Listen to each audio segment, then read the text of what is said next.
Ambot lang ug unsa inyong pananaw sa kuha ug gwapa ba ko sa inyong pananaw ko puko kabalo sa grado sa inyong mata. Hello ka feeling guwapa, for today's vlog is magpagwapa na sadta. So why magbuot kay magpagwapa ko, abi pa lang di ko magwapa o diba. So anyway guys, before dai ka magkilay, kailangan sa nimo i-brush nimo maayo imong kilay. Then sa pag-brush sa kilay, kailangan bungkagon sad nimo ang imong kilay pag-brush. So imo sarang gubuton imong kilay dira.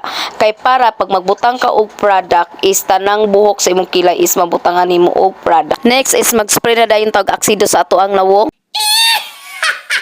Ay stay kuan din na miss din ang Lux Organic ang akong gi-spray sa ako ang naong dili din na siya aksido mga bakla. Nag primer lang di ko ana akong gigamit kay si Jizu Aloe Eyes. Nag lipstick na lang sad ko og medyo pink red nga pagka color sa ako ang lipsticks kay mo na magdala og biga sa tuang nawang.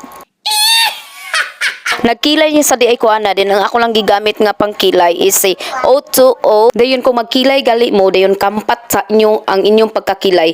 Ayaw mo kaguol kay naa si concealer. Si concealer ang bahala og limpyo sa iyong kilay. Siya ang bahala para mo nindot iyong kilay. Og basin matingala mo nga every time nga mag-makeup daw ko is di daw ko mo smile.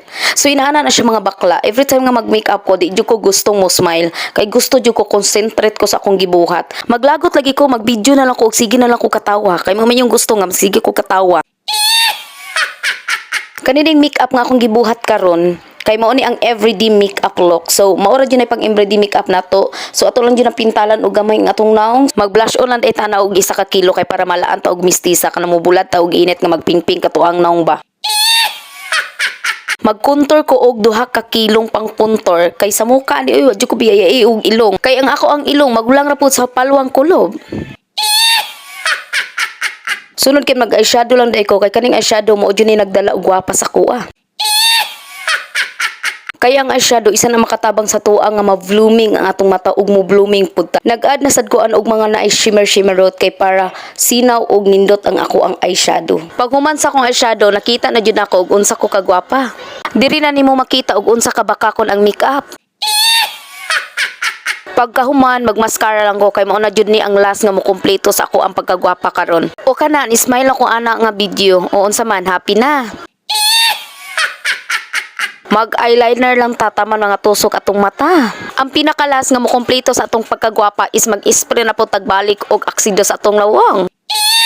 2,000 years ang nilabay na human na jud sa ato ang makeup. So nahuman na jud ta og pagwapa. So mao na jud na ang resulta sa atong pagkagwapa. Pak ambot lang og unsay inyong pananaw ug gwapa ba ko sa inyong pananaw kay wa po ko kabalo og unsay grado sa inyong mata.